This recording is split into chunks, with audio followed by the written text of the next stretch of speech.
살다 보니 작든지 크든지 염려할 일들이 계속 생겨납니다.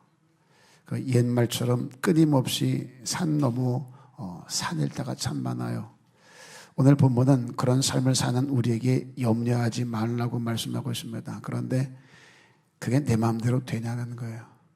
수없이 믿음을 말하고 기도를 하지만 내 상황을 보면 그냥 염려가 돼버려요. 사단의 무기 중에 가장 강력한 것이 낙심이랍니다. 낙심이요. 그리고 또 하나가 바로 이 염려예요. 문제가 크고 작고에 관계없이 염려에는 사단이 심어놓은 힘이 있습니다. 그 염려가 다니는 길목이 있어요. 뭐 그게 돈이든 뭐 자식이든 또 관계이든 여하튼 염려가 그 길을 타고 들어오면 일단 내 생각이 잡혀버립니다. 그때부터 싱크홀 되는 거예요. 다 빨아들입니다. 그 염려가 다 잡아먹어요. 어찌됐든 돈이든 뭐 자식이든 너와 나의 관계이든 여하튼 그 염려가 내 생각 잡아버리면 다른 그 모든 것들을 다 잡아먹어버립니다. 문제는 그 염려는 내 힘과 내 의지로는 절대로 잡아낼 수가 없어요. 끊어낼 수가 없어요. 물리칠 수가 없습니다. 염려는 환경의 문제가 아닌 거예요. 믿음의 문제입니다. 이게 이제 성경의 시각이에요. 우리는 환경 때문에, 예를 들어 돈 때문에 걱정이 되고 염려되고 자식 때문에, 관계 때문에, 뭐 사업 때문에 여러 가지 환경 때문에 염려가 된다고 생각하는데 성경은 아니래요. 번지수를 잘못 찾았답니다. 네가 염려하는 것은 환경이 아니라 네 믿음의 문제야 라고 말씀을 해요. 24절에 보면은요, 한 사람이 두 주인을 섬기지 못할 것이니 너희가 하나님과 재물을 겸하여 섬기지 못하느니라. 단호하게 말씀하십니다. 대충 말씀하지 않으세요. 어정쩡하게 말씀하지 않습니다. 정확하게 사람이 두 주인을 섬기지 못한다. 하나님과 재물을 겸하여 섬길 수 없다라고 확정적으로 말합니다. 여기서 하나님의 시각과 내 시각에 충돌이 생기는 거예요. 솔직히 돈 없으면 되는 게 있어요? 없어요? 그러니까 성경은 그렇게 말하지 않는데 우리들은 단호하게 없어요. 잘하셨어요. 그렇게 대답을 해줘야 정답은 분명히 우리가 알고 있지만 그래도 설교자를 위해서 그렇게 대답을 해주는 것이 참 지혜로운 사람들인 거예요. 자, 다시 할게요. 솔직하게 돈 없으면 되는 게 있어요? 없어요. 전부 돈이에요. 보세요, 여러분. 그 얼굴을 뭘로 바꿨어요? 참. 돈으로 바꿨어요. 어저께 우리 노명 집사가 올라오셨어요. 그래서 밖에서 몇 분 만나서 식사하시고 이제 교회 와서 커피 한잔하고 가려고 대화를 하려고 왔는데 제가 내려가서 봤어요. 근데 우리 노 집사님이 얼굴이 너무 안 좋은 거예요. 그래서 고생이 많았나 보다, 많이 힘들었나 보다, 뭔 일이 있어서 이랬더니 놀라는 거예요. 별일 없었는데 나 똑같은데 이런 표정이에요. 그랬더니 전사님이 있다가 목사님이 토요일 날 안 보시고 매일 주일만 보셔서 그래요. 원래 이 사람 이런 모습이에요. 그러는 거예요. 그래서 순간 못 알아들었어요. 토요일 날은 그냥 오는 거고 주일 날은 돈 바르고 오는 거구나. 그래서 오늘 아침에 오는데 나갔더니 노집자가 오더라고요. 언제랑 원체 다르는 거예요. 아니 몰라보게 다르는 거예요. 야, 돈이 있어야 얼굴도 이뻐지는구나. 찢을 수 있으면 찢으세요. 찝을 수 있으면 찝으십시오. 높일 수 있으면 높이십시오. 그래서 이뻐진다면 하세요. 여기서 하나님과 내 시각의 충돌이 아주 심각하게 일어나는 거예요. 너희가 나를 떠나서는 아무것도 할 수 없느니라. 아멘 되지요. 믿는 자에게 능치 못할 일이 없느니라. 아멘 되지요.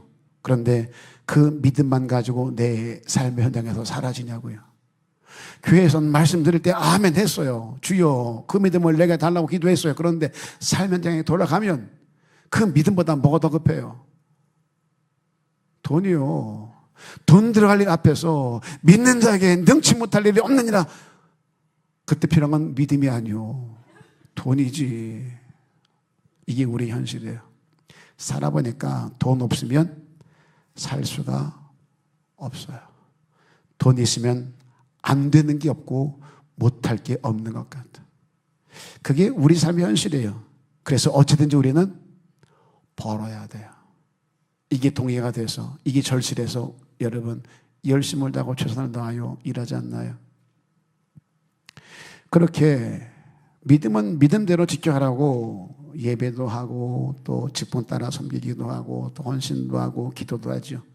또 그리고 필요할 때 또 써야 될 때 돈이 있어야 되니까 또 그 돈을 벌려고 열심히 일도 하는 거예요. 믿음도 지키려고 애를 쓰고 돈도 벌려고 애를 쓰는 거죠. 자, 잘하는 일이에요. 그러셔야 됩니다. 그런 우리들이 주의해야 될 게 있어요. 믿음이 제일인 줄 알고 믿습니다 그런다고 돈 떨어지지 않습니다. 감나무 밑에서 감 떨어지기를 기다리는 어리석은 자가 되지 마세요. 믿음이 있는 것만큼 열심히 일을 해서 돈 벌어야 됩니다. 당연한 거예요. 상식에 그래야 돼요. 그런데 주의할 게 있어요. 하나님과 재물을 겸하여 섬기지 말라는 거예요. 이거 구분하실 수 있으셔야 돼요. 돈 필요 없다, 돈 벌지 말라라고 말하지 않습니다. 보셔야 돼요. 그런데 돈을 벌다가 하나님과 재물을 겸하여 섬기는 눈은 범하지 말자는 거예요. 내 주인은 하나님이어야지 둘이 될 수 없어요. 우리는 절대로 돈을 하나님보다 위에 놓지는 않습니다. 문제는 뭐예요? 동등한 위치에 올려놓을 때가 너무나 많은 거예요. 신앙생활에서 가장 어려운 지점이 바로 여기입니다. 하나님도 잘 섬겨야 되고 돈도 열심히 벌어야 됩니다. 그런데 여기서 충돌이 일어날 때가 너무나 많은 거예요. 여기서 하나님 때문에 잃어버려야 되고 포기해야 될 것들이 참 많습니다. 그런데 그 돈 때문에 그것들을 놓을 수가 없을 때가 있어요. 여기서 충돌이 일어나요. 갈등이 생기는 거예요.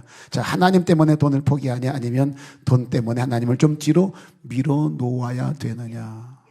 여러분 어떻게 하시겠어요? 내 삶 현장에서 이런 경우가 너무나 많아요. 이런 선택을 해야 될 때가 너무나 많아요. 말씀 들을 땐 아멘이 됩니다. 그런데 막상 현장에 들어가면 이런 선택을 해야 될 때, 갈매산에 올라갔을 때 하나님이나 바알이나 선택하라 그럴 때 왜 머뭇거리지? 당연히 하나님이지. 우리 그렇게 할 수 있어요. 그런데 내가 내 삶 현장에 딱 들어가면 그 머뭇거림이 얼마나 많은지 몰라요. 거기서 진짜 내 주인이 결정되는 거예요. 이것이 우리를 향한 하나님의 진단이라는 거예요. 하나님이냐 바알이냐. 이스라엘은 둘 사이에서 머뭇거려요. 왜요? 둘 다 놓을 수가 없으니까. 그때 하나님이 요구합니다. 택해. 자, 병원 가면 누가 진찰을 해요? 의사가. 누가 처방을 해요? 의사가.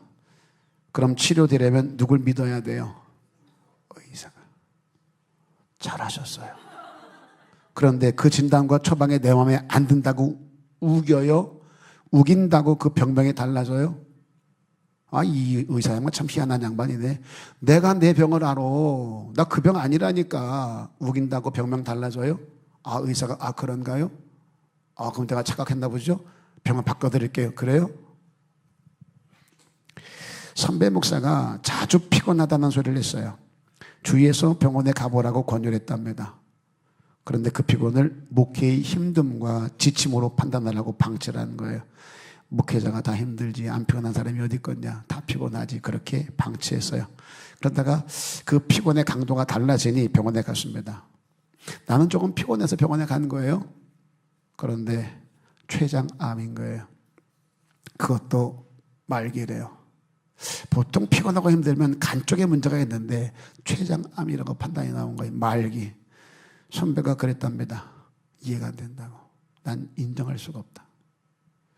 난 지금 조금 피곤한 것 뿐인데 그것 때문에 내가 죽고 못 산다는 게 말이 되느냐. 자, 내가 인정 못하고 이해 못한다고 해서 췌장암이 피로회복제로 해결이 되어져요. 3개월 반, 딱 3개월 반 살고 소천하셨어요. 나를 향한 하나님의 진단이 이래요. 내가 하나님과 재물을 겸하여 섬길 때가 많답니다. 이게 하나님의 진단이에요. 내가 아무리 우겨도 아니라고 우겨도 아니요. 의사의 진단이 정확한 것처럼 하나님의 진단, 성경의 진단이 정확해요. 택하라는 거예요. 너 왜 머뭇거리냐? 그에 대한 하나님의 처방이요, 두 주인은 절대 안 돼. 그럼에도 우리는 왜 두 주인을 섬길까요? 하나님이 안 된다는데 왜 두 주인을 섬길까요? 보여지는 것만 보면 어쩔 수가 없다는 거예요. 이게 우리 한계예요. 먹을 것 때문에 염려가 됩니다. 마실 것 때문에 걱정됩니다. 입을 것 때문에 철마다 스트레스 받습니다. 그렇게 염려, 걱정, 스트레스 때문에 재물을 겸하여 섬기지 않을 수가 없는 거예요. 그런 나에게 하나님이 이렇게 말씀하시네요. 야, 새를 봐라. 들의 꽃을 봐라. 내가 다 먹여주고 입혀주지 않나. 쟤들이 뭐 하더나, 새들이 뭐 하더나, 꽃들이 뭐 하더나 내가 다 해주지 않더냐. 그리고 30절에 말합니다. 하물며 너희 일까 보냐. 이 믿음이 작은 자들아. 믿음이 없는 자들이 아니에요. 믿음이 작은 자들아. 염려는 환경의 문제가 아닌 거예요. 이건 기질의 문제가 아닌 거예요. 세상에서는 이렇게 말합니다. 염려도 팔자라고 얘기를 해요. 아니에요. 오늘 보면 우리에게 말합니다. 염려는 믿음의 문제라고요. 내가 염려 가운데 던져줘서 그것 때문에 힘듭니까? 그러면 환경을 바꾸려고 하지 마시고 내 믿음이 온전한가를 돌아볼 수 있어야 돼요.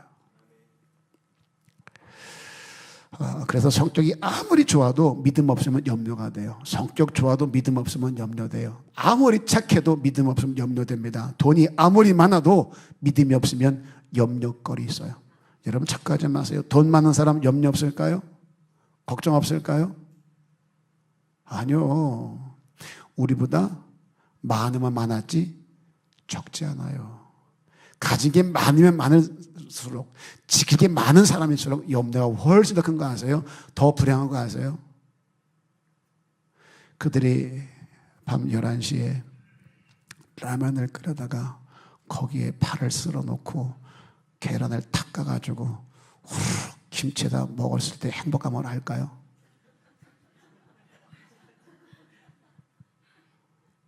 그 맛을 알까요? 가진 게 많으면 염려 없을 것 같죠? 걱정 없을 것 같죠? 웬걸요? 삼성 이재용 회장이 대법원에서 이번에 무죄 판결을 받았답니다. 그게 10년이라네요. 10년 동안 손발을 묶었다라고 기사에 났더라고요. 이제 풀어졌다. 그때 기소한 검사들 이런 사람들 다 책임을 져야 된다라고 막 기사들 쏟아지더라고요. 10년 동안 이재용 그 삼성 회장이 발 뻗고 잠을 잤을까요? 한국에서는 내로라 하는 부자 아닙니까? 그런데 그 부자도 염려와 근심 걱정이 우리보다 크면 컸지 작지가 않아요. 여러분의 염려 뭐예요? 여러분의 걱정 뭐예요? 묻잖아요. 뭔 염려가 있어요? 한번 내놔보세요. 우리 염려가 뭔가? 지나놓고 보면은 야, 내가 이런 것 가지고 염려를 했나? 아무것도 아닐 때가 너무나 많은 거예요. 그런데 마치 세상이 무너질 것처럼 이게 우리의 착각인 거예요. 31절에 보세요. 염려하여 이르기를 무엇을 먹을까 입을까 마실까 하지 말래요. 이는 다 이방인들이 구하는 거래요.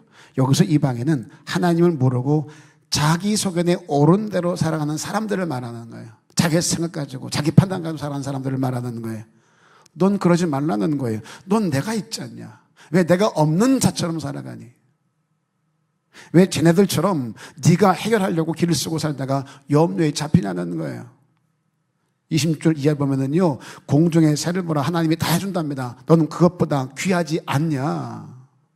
야, 저 새 봐. 새도 내가 먹였는데 넌 저 새보다 귀하지 않냐? 그런데 왜 염려하니? 내가 너 가만두겠냐? 지금 힘들다고 인생 다 산 것처럼 코 빠지지 말라는 거예요. 야, 저 들판에 꽃들 좀 봐. 아름답지? 이쁘지? 하물며 너희일까 보냐? 따라서 합니다. 하물며 너희일까 보냐? 예, 잊지 마세요. 로마서 8장 32절에 보면 하나님이 나를 위해서, 우리를 위해서 예수 그리스도를 아끼지 아니하고 주셨다요. 당신의 아들도 아끼지 아니하신 그분께서 뭘 아까워하겠냐는 거예요. 예수와 함께 모든 것을 너에게 주시지 않겠느냐. 이게 우리 어리석음이에요. 하나님이 독자 아들 예수까지 날 위해 십자가에 매다신 분이에요. 그분이 돈이 아깝겠어요? 뭐가 아까워서 우리에게 주지 못하겠습니까? 이 배짱 가지고 살자는 거예요. 네. 난 백도 없고 줄도 없고. 왜 백이 없고 줄이 없어요? 네? 우리 백보다 더 큰 백이 어디 있냐고. 네. 하나님이 내 백 되시는데. 네. 아멘은 피식도 못 먹은 사람 아멘이라 해줘. 아멘. 우리 때는 이렇게 안 했어요. 하나님 백입니다 그러면 아멘 이랬는데, 아니 집사님 왜 아멘을 이렇게 작게 하세요? 평소에 크게 하시다가. 참 이럴 때 크게 하셔야 되는 거라. 장로일이 돼가지고 아멘도 좀 크게 하셔야 되는데. 아유, 눈치도 되게 없어. 해야 될 때 아멘을 해야 아멘 되는 거지. 또 그랬다고 아멘하면 우리 이상해지잖아요, 서로가.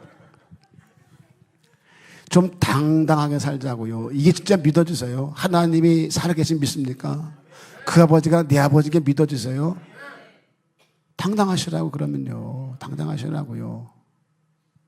죽을 만큼 힘들지만, 그러니까 거기서 하나님을 찾자는 거예요.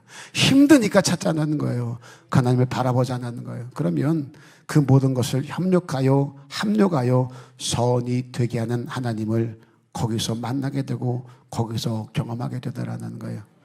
제가 결혼할 때 담임 목사님이 주례할 때 이러시더라고요. 이우정 전도사는 골짜기가 깊다. 골짜기가 깊다. 그럼 하신 말씀이 고생을 많이 한다는 얘기일 거예요. 힘 참 많이 들어서 어렵게 사는 얘기일 거예요. 그런데 이런 말씀 하시더라고요. 골짜기가 깊다는 것은 산이 높다는 얘기다. 힘이 드세요? 고통스러우세요? 진짜 절망스러운 삶입니까? 바닥이 깊으면 깊을수록 하나님의 은혜가 크게 다가와요. 거기서 살아계신 영화를 만나게 되는 거예요. 사자굴에 던져지니까 사자입을 틀어막는 하나님을 경험하게 되죠. 불에 던져지니까 불 속에서 지키는 여호와를 만나게 되는 거예요. 구경꾼 되지 마시고 내가 경험하는, 내가 만나는 하나님을 소유할 수 있기를 주님의 이름으로 부탁을 드립니다. 어디를 갔다 왔을 때 들은 사람, 사진으로 본 사람이 말하는 것과 직접 갔다 온 사람이 말하는 건 전혀 달라요. 느낌이 달라요. 당부드립니다. 목사가 설교하는 하나님, 권사가 간증하는 하나님, 그런 하나님을 말하지 말고, 그런 하나님 믿지 말고 내가 만난 하나님을 말하고 믿을 수 있기를 바라요. 32절에 다시 보시면 이는 다 이방인이 구하는 것이라 너희 하늘 아버지께서는 이 모든 것이 너희에게 있어야 할 줄을 아시느니라. 몰라야 문제지. 하나님이 아신다는데, 하나님은 내게 뭐가 있어야 할지를 더 잘 아신답니다. 그리고 내게 필요하면 언제든지 얼마든지 그보다 더 주실 수 있는 분이 우리 하나님이세요. 그 하나님이 내 아버지예요. 잊지 말자고요. 그냥 믿어버릴 수 있기 바랍니다. 내 삶에 무엇이 끊어지고 또 무엇이 상실되고 무엇이 망가졌다면 하나님이 나를 더 가까이 있게 하시려고 조치를 취하신 거구나. 마치 잃어버린 둘째 아들에 비유해서 그 아들이 쥐업 열매도 얻어먹지 못하는 환경이 되니까 아버지를 생각한 것처럼, 그렇게 아버지에게 돌아간 것처럼 이 힘듦 때문에, 이 아픔 때문에, 이 어려움 때문에 내가 주를 찾게 되고 주와 더 가까워질 수 있겠구나. 틀림이 없어요. 하물며 너희일까 보냐? 이 믿음이 작은 자들아, 그래도 내가 저 새보다는 귀하지 않은가? 저 끝보다는 내가 낫지 않을까?